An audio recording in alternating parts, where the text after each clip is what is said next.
Hey, this is Antonio. Welcome back to my channel, and we're going to have some fighting words. But before we go any further, you know the routine. I need you to like this video, and also please subscribe to my channel.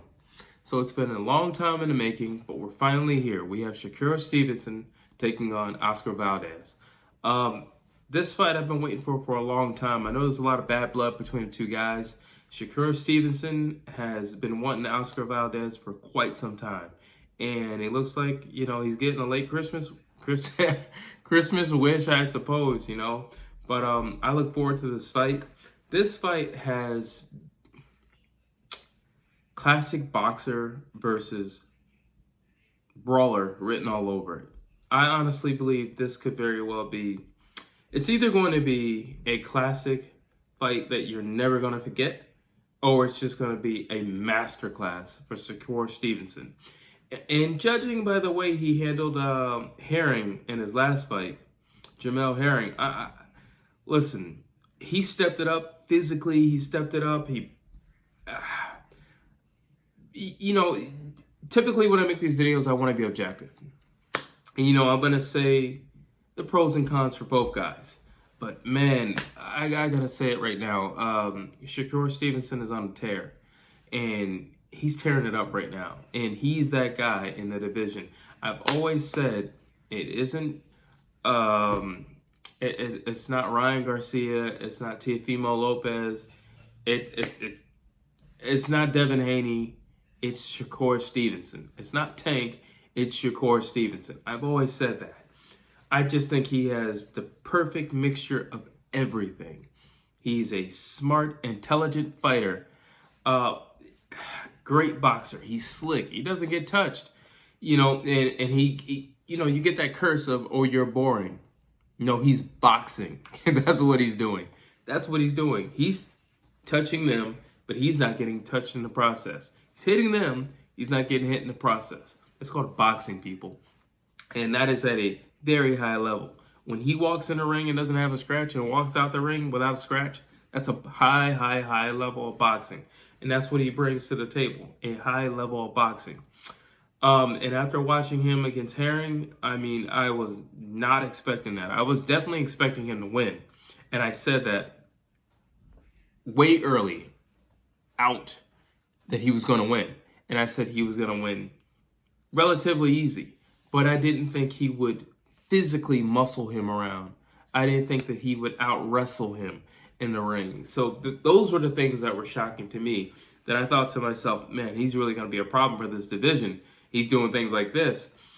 Oscar Valdez, a warrior, just a Mexican warrior. That's what you're going to get. And that's what you're paying for. You're paying for somebody who's going to put it all on the line. You're paying for somebody who is all blood and guts. You're paying for somebody who's going to just do it for the glory. That's who he is. He's a brawler. He has his moments. You know, now I don't necessarily mean in terms of style, but when I look at him, he just reminds me of an Arturo Gatti. Somebody who can box, but more often than not, his boxing matches turn into fights. You know, just all-out brawls. And if he can stay the course, if he can stay disciplined, I think it can be competitive. You know, I really do. I think it can be competitive. But the thing is, when it comes to Valdez, he just has a way of just finding himself in a fight. Like, the dude just finds himself in fights. No matter, he'll start off one way, he'll start off with his jab, and by the end of it, though, it's something else. By the end of it, it's just something else. And it always kind of ends up like that. This was going to be an interesting. So, a part of me wants to say this is going to be like Floyd Mayweather versus Gatti. But then another part of me is going to say, well, I don't know. I don't know. Because I know his people are going to tell him, make it rough. I think that might be the overall game plan if you're fighting a Shakur Stevenson. You got to make it rough. You got to get physical. You got to get in his face. You got to make him uncomfortable. Because Shakur Stevenson clearly works well with space. But I think the Jamel Herring fight was his coming out party. Like,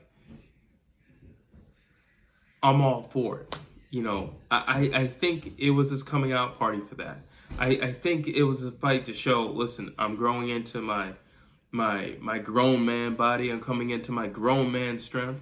And that fight showed a lot. Like I said, well, I was already expecting him to just outclass Herring skill-wise, to be honest with you. What I wasn't expecting was him to stand right there in front of him. What I wasn't expecting was for him to press Herring. What I wasn't expecting was once they clinched up, he would out-muscle Herring. Those are the things that I was not expecting. And when I look at Oscar Valdez, I don't think he's as strong as Herring. What are you going to do? You know, like, I'm assuming you're going to throw a lot of punches. I'm assuming you're going to get very wild. I'm assuming you're going to get very vicious in there. Because I really don't know what to say. You know me, guys. I like to be objective and I like to give both sides. But I really don't know what to say when it comes to this one. You know, and I can't be fake, and I'm not going to just sit there and say something just to say it, just because. I think this is one of those fights where it's like Valdez probably just couldn't avoid it. I don't believe he was asking for it. I don't know. I really don't know. I do know if one of the things I will say is I am looking forward to making a fight breakdown for these two in this particular fight. So I'll give it a little snippet right now. I will say that Oscar Valdez has to throw a lot of punches because Shakur Stevenson likes a slow pace. He likes a slow pace. He likes to dictate the fight. So 2 things before I stop giving my fight breakdown away. 1, he needs to throw a lot of punches. And then 2, he needs to be first. He needs to be first. He has to be first. He cannot counterpunch in this fight. I know it's dangerous to counterpunch with Shakur Stevenson, but the new Shakur Stevenson, since the Herring fight, has been first. In the past, he was a counterpuncher. Now he's coming into being an offensive fighter. But I think being an offensive fighter comes more natural to Valdez, and I think he needs to capitalize on that. Because I think that's a major key in this fight. He needs to capitalize on just being a fast-paced fighter, throwing a whole lot of punches, and throwing punches in combinations. But I'm going to quit with that because I feel like I'm starting to do a fight breakdown, and I want to do a legit fight breakdown and just talk about one individual. But overall, I'm just happy, I'm excited, and I can't wait for this fight. You need to tell me what you think down below because I know you know the routine. And as always, please like and please subscribe.